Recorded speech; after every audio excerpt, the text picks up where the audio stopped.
Alright, trial mob. So at this point, it's probably New Year's Eve for everybody when they are seeing this. So happy New Year's for you guys. This will most likely be the last update I put out of the year 2021. So what better way than to do it than to talk about some new IPs that aren't even confirmed outside of the US. So here's hoping that we do get some of these badass figures that you're seeing here in the future here in the US. But let's go ahead and break it down and let's see what we have for today. So starting everything off, we are getting the Iron Wrecker 04. Now this is something that was in the 1/24th scale, or excuse me, 1/25th scale. So this is going to be a little bit smaller than your regular Joytoy figure. So that Marine that you're seeing there at the bottom, he's going to be definitely shorter than what you're used to. And then the mech itself is not going to be as large as the ones that we've gotten before. However, this is a really dope piece overall. I always like the thicker robots and this Gatling gun and the missiles on the shoulders. The overall aesthetic I'm really digging here. Now, obviously, these photos are already basically of a fully completed figure, so I'm not sure if maybe this is something that I might have covered before in prototype form. I didn't realize it was a 1/25th scale, so it's really nice to go ahead and see this now. As you can tell, it does have a really cool look to it. The aesthetic overall, again, I'm really appreciating some of the thicker features, the Gatling gun, the really thick feet, the bulkier looking armor, though there is something weird in that shoulder. The shoulder articulation looks like it's backwards, but I don't know, I'd have to see more. Now here we have an awesome close-up of the figure that it comes with, the pilot, and I'm definitely digging it. I don't really like the 1/25th scale proportions. I feel like they're a little bit too tiny, and it's really hard to really capture the look that you would want at this scale. So it's one of the reasons why I've stayed away from the 1/25th scale stuff. But from what I'm seeing here, at least the color palette and all those kinds of things, if they were to upscale this to 1/18th, I think this would definitely be a must-buy pilot for me. Now, this right here is a beautiful shot of that cockpit. I love what we're seeing here. I've never really seen well-done cockpits from Joytoy. I feel like sometimes they're good, sometimes they're basic. Something about this one really stands out to me. I don't know if maybe it's just the angle, but I like what I'm seeing here. I am hoping that in the future we'll be able to get less basic cockpits and more things that look like realistically somebody could pilot these from the inside. So again, I do like what I'm seeing here. And then of course here we have a little front shot, and I want to say this looks kind of large. Like you could probably fit a 1/18th figure in here. Might be a little tight, but it's potentially possible. I might have to see more photos, but again, I am liking what I'm seeing. Now what's cool is that what you're seeing here is he comes with two weapons, so I'm not sure. So one of them is a Gatling gun, and the other one looks like a shield that you can obviously put on the ground, but I'm pretty sure that goes on his shoulder as well. But you also see that gun right below that. I don't know if that's an attachment that you would, like, let's pretend, take off the Gatling gun, the front portion of it, the part that you see that's silver, and then add this back onto the Gatling gun, or if this is supposed to be its own gun just in general.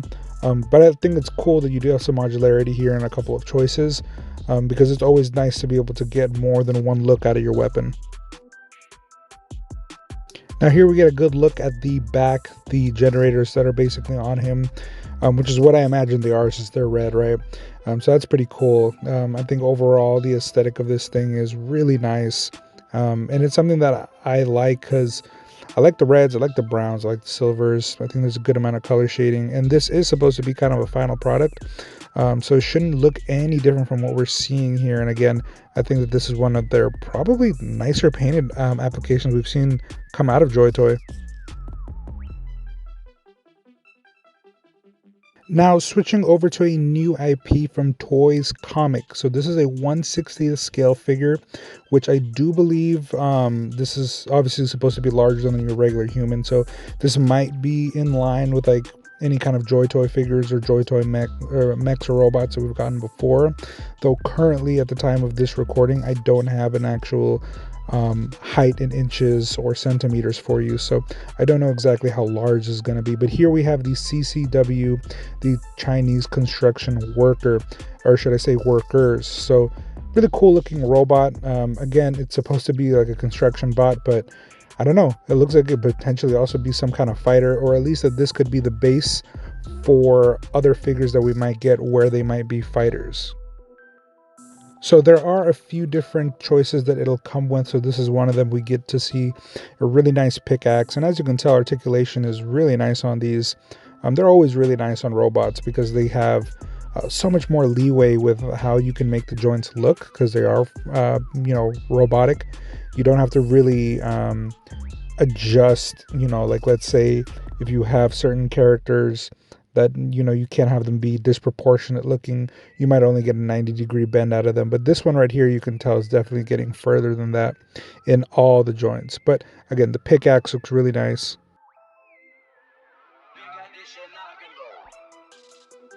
But I don't know what it is about hammers, but I really like the way hammers look, and this is a really badass looking one.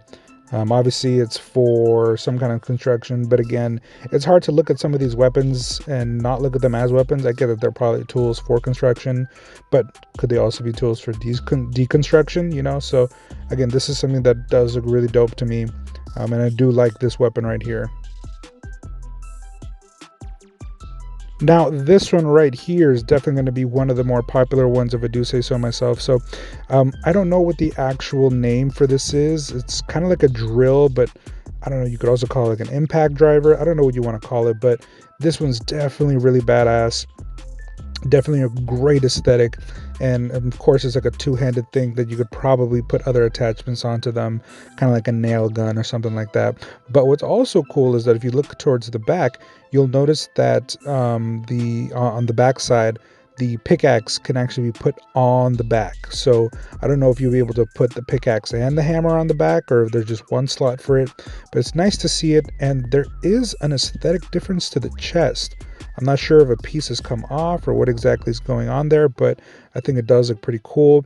And then if you notice around the feet, you'll notice that the feet here, or at least in this photo that I finally realized, is that instead of having the normal feet, he has more of the like roller blades, or should I say tires on his feet. And then here, now that the photo has changed again, we can tell that there is something different. So there seems to be at least two different figures that we get here. This one right here with the chest that we're seeing, and then the regular feet, and then the other one we just saw with the wheels on the feet. So I don't know if that'll just be attachments you can put onto this exact same one, right, if it's modular like that, or maybe you just have to buy two different ones. And then of course the other thing that we're seeing here is a wrench, which again looks really cool.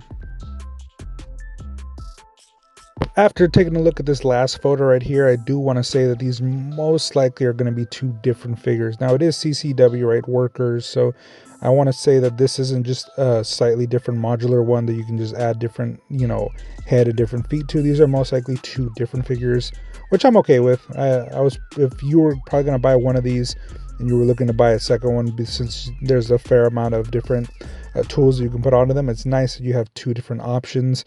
And I would love to see what else we end up getting from CCW, because of course they could do a lot with this, make actual battle robots or deconstruction robots, whatever you want to call it. Now, switching over to the most exciting news that I actually wanted to bring you guys. So this is going to be a 1/12 scale figure set. Now, even though they are 1/12 scale, this is giving me a lot of Crevo the Bounty Hunter vibes here, a lot of the Astrobots or Astro Robots stuff. So this is live Battlefield from a company called, I believe, Toy Strategy. Man, these are some badass looking figures, man. So the blue Stormtrooper with the red thread down the middle, and then the bloody repression on the right. Man, these are some absolutely powerhouse looking figures. I am very excited to see these, because these again look really cool, and I think that they don't have some of the issues that the Astrobots have with those hips. They have more traditional looking articulation in the hips, which is something that I griped about for the for Crevo the Bounty Hunter, which is it's not a bad thing necessarily on that figure, but I'm glad to see that these don't suffer from the same problems. Now, as you can tell, these come with a host of different weapons, different hands, swords, and a few apparently exclusives you can see down there that I imagine come with each one of them if you get them. I'm not really quite sure how the exclusives work. I don't know if you have to buy one that has them, or maybe depending on what region they're in, these exclusives might be available to you. So once I get more information on that, I will let you guys know. So here we have Red Thread in hand, and as you can tell, he's a really badass figure. They all have the same basic underbody. The only thing that changes is the color, and I guess, a few of the other pauldrons, and of course the heads.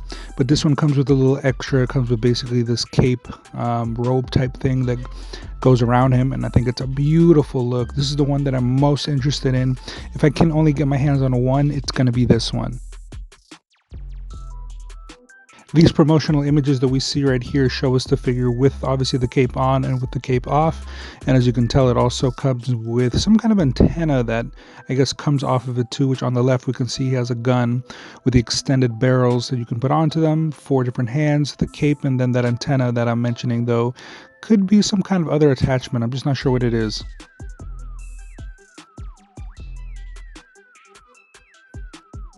Here we have some more pretty promotional images, and again, this guy just looks really nice. Into the background we can see some of the other figures that we get in the same line. Now it's not quite sure what the storyline is, what exactly is happening here, because I don't know if this is supposed to be a leader class unit or what exactly is going on here, but it does look really badass.